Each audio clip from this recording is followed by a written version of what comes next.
Hey, I'm inside on a cold winter's night and thought I'd show you a little bit about my motovlogging gear. All right, first up is my action camera.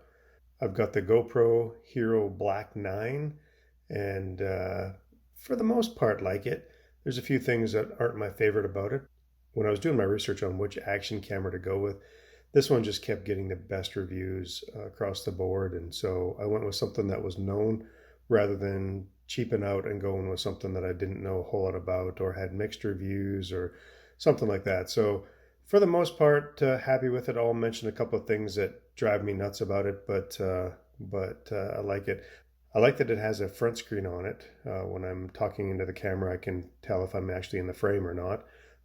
Big back screen, which is helpful when I'm using it on a selfie stick or whatever and just shooting something. One thing that kind of was annoying initially was how loud it is when it turns on. And you can shut that off, not a big deal, but it's quite loud. And and then when you start recording, it beeps again. And so I'm recording now, and beeps again to shut off. And when I shut the camera off, it beeps some more.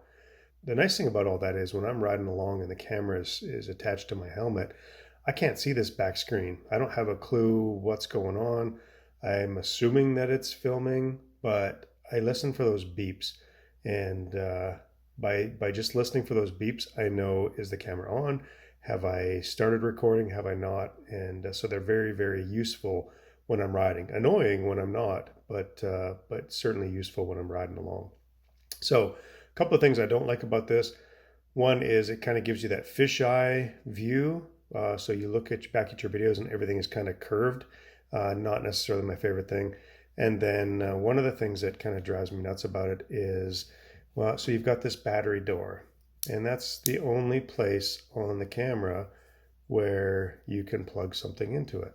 And so as this stands, it's waterproof. Fantastic. Great. You can take it underwater. You can take it out in the rain, whatever. But as soon as you open this battery door, it's not waterproof anymore. And so to charge it, charge right there, memory card's up there, battery's there, obviously. As soon as this is up, not waterproof. Well, the issue is to be able to record sound into this, you have to buy a GoPro adapter that plugs into this USB 3 charging port. And so this door has to be up. And so the thing becomes immediately not waterproof. And so that drives me nuts because several times this year riding along, I had some really cool shots that I missed because I had taken my camera off my helmet and put it into my tank bag to keep it from getting wet. In the future, I'm just going to put this door back on to make sure that it's waterproof and take the mic off of it and take the adapter off of it and not worry about actually getting some play-by-play. But I think it's more important to get the shot rather than hearing my thoughts at the time. But yeah, that's a bad design, I think, by GoPro. And so my recommendation for them would be, for pity's sake, figure out a way to attach a mic without having to open this door and keeping the whole thing waterproof. My phone does it. Surely this thing can do it as well. All right, let's talk about my camera mount for my helmet. This is my Bell Qualifier DLX with MIPS, and I'll certainly do a review of it at some point. There's things I like about it and things I don't. When I first got this helmet and got the GoPro, I was mounting my camera up on top of it like this. A couple of issues with that. For one, you kind of look like a Teletubby riding along. But the other thing is the camera is so high, it shoots over my windscreen. And so I never really got the sense that I was actually on a motorcycle. It could have been just sticking a camera out the window of a car. And so I kind of wanted to see my windscreen and maybe even my dash from the camera. And so I looked around and wanted a chin mount. There certainly are side mounts I've seen where you can put the camera on the side of the helmet wherever they go. And again, I didn't necessarily want that either because I wanted the camera to be looking at whatever I was looking at. And so I wanted this chin mount. And there are some really expensive chin mounts out there. And I thought, you know what? I don't want to drop all this cash on them. I want to just go cheap and see what I can come up with. And so I did and found this one. And it is a 2U, as you can see there. And it has 3M tape that sticks on both sides of the chin of the helmet. And then obviously has the mounting attachment here that is stuck on and does not come off. So bad thing is, this is kind of what it looks like all the time when I don't have a camera there. Not the end of the world, but not great. But the good thing is I can stick a camera on there. So I was a little worried that this was going to be all cheap and just break off and I'd lose my GoPro on the side of the road, but it's been great. It's got thousands and thousands of miles on it and it has had no problems whatsoever. And the thing was absolutely cheap. The links for all these things will be posted below. And so check these things out if you're looking for a halfway decent chin mount that won't break the bank. So there's goods and bads of everything, and I'll talk in a second about what I don't love about this chin mount. But mostly it's all pros. All right, you obviously have to have some kind of hardware to mount your camera to your helmet. And so I looked around for several things and ended up with this Ulanzi. Again, not a brand that I'm familiar with or anything. And the plastic on it seems fairly cheap, but I've had no issues with it whatsoever. It's held up. I obviously have not left my camera on the side of the road with this thing. The thing that I liked about it is that not only has it got the housing for the actual GoPro, but it's also got this slot on the bottom here. This slot, turns out, is really important. I've seen people that have taken the adapter for the GoPro and like taped it onto their helmet or stuck it in a cheek pad somehow or something. I'm not exactly sure, but I like this one because it kept it out of the way. And so here's the adapter that you have to buy if you want to record yourself talking. This just hooks up to any sort of mic whatsoever. And then this end obviously sticks into the camera itself. Pretty simple to get this in there, and then it's just out of the way. Slides in there. The only company that I know that makes these adapters is actually GoPro. And so that's just slides in there, and that's it. That's where the adapter sits. And so kind of nice and easy. So I mentioned that to be able to connect the adapter, you've got to have this door open. And not only does it have to be open, you actually have to pop it off. Not a big deal. It just pops off. It's just plastic onto this metal rod here. But that actually has to come off that door. So obviously when that's off, you're not waterproof. All right. So then you open up the back of your case, and the camera slides right in there without any issue whatsoever. Close up the back. We can close up the side. And so, you know, you're somewhat closed off from the elements, but I wouldn't trust this. I mean, there's gaps all over everywhere that water could get in really easily. And then we just take the adapter and plug it in there. Plug that adapter in, and we're mostly ready to film and record on a GoPro. So I mentioned there's one thing that I don't really like about this chin mount. And the thing is, it feels like it's somewhat cheap plastic here.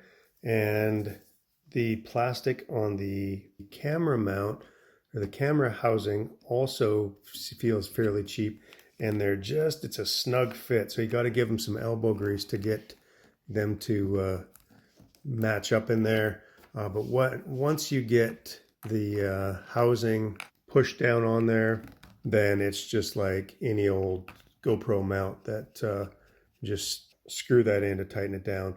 One of the nice things I like about this is you can set the camera at different angles. So if you're on a crotch rocket, you might want to have it pointing up. If your helmet's kind of pointing down, and if you're on a cruiser, you may want to have the camera more forward. And I kind of have it somewhere in the middle there. So when you get it to where you want it, you just tighten her down and she's locked there. All right, let's look at how I've got the mic set up on this camera to feed to the GoPro. All right, so underneath you can see I've got a wire here coming out of the cheek pad, and this is connected to my microphone. So here's the start of the mic, and the mic I've got running the wire all the way back through around underneath the pads on the helmet, coming around to this cheek pad. And you can see here, I've got the actual microphone that's attached to this little wind guard on the bottom of the helmet here. Works really well there. You can see I don't have a dead cat on here. I've just got a foam cover on the mic. Does pretty well on the really, really windy days. It's a pain, but usually does a pretty good job. So nothing's ever easy, right? So we've got the mic wire right here, and then we've got this other adapter. This is the TRRS to TRS adapter that has to go from the mic to the GoPro. It's not just a GoPro thing. There's lots of different electronics that don't take the TRRS connector for whatever reason. I don't understand all that stuff, but it is what it is. It's another thing that I just picked up off of Amazon for cheap, and it's done a great job for me. The mic as well, I picked up off Amazon. It's a pretty decent quality microphone, and it gives pretty good sound. So stuff all that stuff back in the cheek pad, plug it into the adapter on the GoPro, and that's it. That is my vlogging setup on my helmet. Works really, really, really well. Really happy with this setup. The only other thing I'll mention that I use, that I've just started using actually, is this UB-size tripod. There's a whole bunch of different tripods out there, some that are really expensive, and this one was not that bad, but it did everything that the expensive ones did. And so I was thinking, you know, why not? What's wrong with saving some money on something? And the reviews on it were good, and it does exactly what I want it to do. These legs will bend to mount around a pole or whatever and attach the camera to whatever I want it to attach to. Houses a cell phone obviously there. So the cell phone mount easily comes off of this tripod, and there are other things that come included with it, including an attachment for an action cam, and you can also just mount a regular camera on it, which is nice as well. So I just screw that on there, and I've got the tripod set up for my regular camera. One of the things that I'm lacking and I want to see more of in my life is when I stop the bike, I don't take pictures because my phone is strapped down to the ram mount, and it's kind of a pain to put on and off. And so I want to carry this camera in my pocket along with this tripod and be able to take photos of myself with the bike or of scenery or whatever, and get some more pictures while I'm stopped that I'm missing out on right now. So I'm the type of guy that if I can save some money on something, I'm going to, if it makes sense. So on my GoPro, I didn't want to try and cheap out on that. I wanted actually a good camera.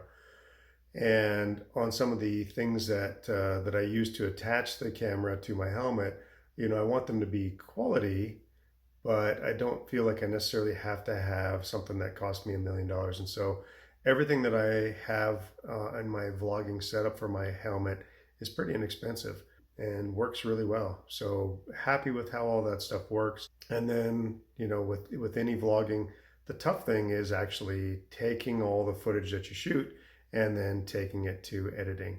And that's the part that takes hours and hours and hours. And there are, I'm sure, people that are way better at it than I am, but I use iMovie on my Mac, and I know there's better software out there. That's just the software that came free with my Mac, and does a decent job, well enough to get the job done that I'm looking to do. I'm not a professional motorcycle vlogger by any means, and pretty happy with it, but it just takes hours and hours and hours, especially when you get hours and hours and hours of footage. And so that is pretty much my Motovlogging setup, and again, all the links will be posted below for all the stuff that I've got. Again, pretty happy with everything. There's not a whole lot that I would change on this setup. It does a pretty good job for me. The only thing I want to do in the future is add an additional camera onto my bars that will show me and show other things as well, just so I can get some other views while I'm going along. But with that, yeah, if you have any questions or if you have any ideas for better methods than what I'm using, by all means, man, I'd love to hear them. And so I hope you enjoyed this. Hope it was helpful. Thanks for watching.